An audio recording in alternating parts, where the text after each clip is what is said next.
It's such a pleasure to get to talk to you both together for this, because this has been such a labor of love for you guys for so many years. So it mustn't be difficult to let go, because you've gone full circle with it, correct?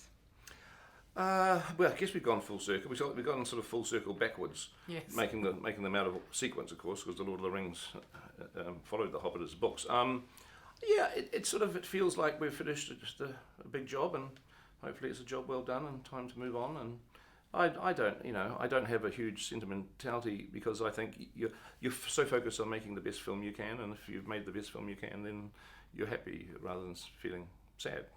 So I'm very, very happy with this film. So was I when I saw it. Thank you. From a technological standpoint, this has been the most challenging set of battle scenes that you've ever had to do, correct?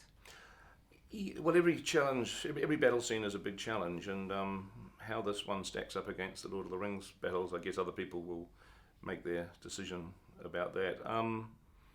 But it was, look, to be honest, this is probably easier than the Lord of the Rings battles, because in those days we couldn't do as much with the computers, and so we had to have hundreds and hundreds of extras that, in hot costumes, and people fainting, and people being carried off the set, and all sorts of things were going on, and that was actually quite a challenge. With CGI, you can control the battles more, plus I can film them myself. I can be on a virtual set with a camera and actually be the cinematographer, which I was, of the battle scenes in this film. So I kind of I think the technology makes it a little bit easier, and it makes it more fun. The challenge was to keep those characters intact and for them to shine with all that technological aspect of it. So I'm sure you had a lot to do. Well, actually, Pete always said that, that the action's only as good as you care about the characters that it's. Oh yeah. to. If you don't care about a battle's one thing, but if you don't care about who's fighting in the battle, you may as well, it's just a complete waste of time. Yeah, so it was really about finding your way through that, and then you sort of hand the fighting over to Pete. Thank you very much. Yeah. Just make it look good. but it is the characters. I mean, story is about character. I mean, story doesn't exist. There's no such thing as a story without, characters drive stories. That's why we engage in stories, because we're engaging with a particular character or series of characters within that story. It's the whole point. I mean, that's what stories are. They are, you following the adventures of somebody, whether they're human beings or not, or and so having that engagement is really important. And actually shooting battles too, one of the things we found is when we're editing a battle scene, if we go for more than 2 or 3 shots without seeing one of our principal characters, you can actually feel the battle getting kind of boring, because battles are battles, fighting, swords, clang, that gets tiring pretty quickly. And so we always give ourselves a rule: don't go for more than 2 or 3 shots without landing back on one of your main characters, who are also obviously engaged in the battle. They're part of the battle, but that's the heart of the story. And we also see those amazingly complex pairings between the characters, the conflicts, without giving too much away. What for you are the highlights of what the characters are going through in terms of conflicts and triangles and? Well, I loved that we got to fulfill the story with the elves, and to see that come full circle, and sort of, especially with Legolas's story, to be able to know that he's where he's coming from when you finally meet him in the Fellowship of the Ring. That's going to be interesting for people who actually watch the films in that order. But also, I think obviously fulfilling Thorin's story was really important, and being able to.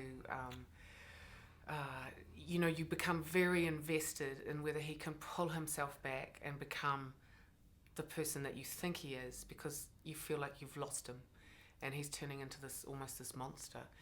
So you become very invested in that. So that was wonderful. But also, obviously, our darling Hobbit, so beautifully done, portrayed by Martin Freeman, is the heart of the film, and seeing him come home and fulfilling those words that Gandalf said at the very beginning.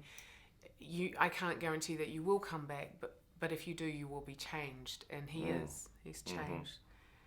And it's got echoes in there that are slightly unsettling, which I think is great. Well, it's coming back home from a war, isn't it? A war, It's what anybody must experience coming home after being involved in a war. Yeah. I mean, it's wonderful that the hobbits have absolutely Home, no idea home will of never what's... be the same again. Yeah, you know, never. home can never be No. the same again. And so that innocence, the loss of innocence, I think, with the Hobbit, with Bilbo Baggins, is you certainly feel that you feel that he is coming back home. He has to fit into that society because the hobbits are so judgmental that you can't be an outsider. He's got to somehow find a place for himself, and as it is, he becomes a very, very eccentric hobbit that Yes. the rest of the village doesn't really trust him particularly. So he can't actually, the truth is he can't really fit back in as he used to, because it's now his life has changed forever. We're talking about, 5 armies, so many characters, so many things. How do you stay focused on the intimacy of the storyline and not get lost in all the... One army per day. Today it's elves, tomorrow it's the orcs. No, well, it is like that. Filmmaking is breaking it down into very small pieces, and so, it's like a jigsaw puzzle. It's like one of those, because there's about 3,000 shots in a feature film, sort of in the length of films that we tend to make. There's about 3,000 shots, so it's like one of those 3,000 piece jigsaw puzzles that you sit there on a winter's day, try it spread out on the table, except the only difference is that you actually have to make each piece of the puzzle. You don't just buy it in a cardboard box and have it pre-made and you just have to put it together. That happens in the cutting room, in the editing room, but before then you've actually got to go and make each of these pieces, and you have to make them in such a way that it's all going to fit together and make a big picture that makes sense at the end. And so, you are only ever focus really on one little piece of the puzzle at any given time. So if you really stopped and thought about the enormity of it all too much, you would sort of actually run screaming from the room and wouldn't make the movie in the first place, I don't think. That's why you guys are so unique. Well, having seen how you get very engaged in any project that you tackle on, I remember the Memphis 3 and everything you've ever done. Do those projects stay with you all your lives, and how do you move on from one project to the other? I move on reasonably easily because you get excited about other stories, other characters. You just get excited, and it gets to the point that if you want to see this movie, you've got to make it yourself, because no one else. The movie that you start to imagine in your head, which is never actually what you end up with, but that's okay. That's part of the excitement, the adventure, is to start at one place, but like The Hobbit, and you end up in a completely different. With a completely different film than what you first imagined, but that's the journey. But you imagine this film in your head, and you just know no one's ever going to make that movie because it's in your head. It's in your head. So unless I make it, I'll never get to see it. So that's what actually leads. That's what drives me. So I've already got other movies that are beginning to get themselves assembled in my head now, which I'm excited about, which hopefully we'll get to make. Yeah, I feel great about it. It's great to hand it over to the people you made it for, which are the fans, and that's what we want to do. And so it's out there in the world. It's like sending your child out into the world. I mean, some of this movie, because we shot all 3 at the same time, and we've been releasing part 1 and then part 2. Some of this movie was shot about 4 years ago.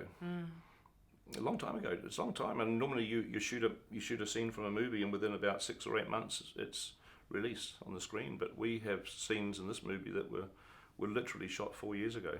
We were all 4 years younger. I know. But so it's sort of a relief. It's a relief to get to be able to get it finished and to hand it over to people to see, because that's the reason why we ultimately make the films. I mean, you make them because I want to see them, but I also want other people to see them too. Otherwise, it becomes a little bit expensive. Expensive way just to make my own movie. I do have to ultimately make them for other people as well.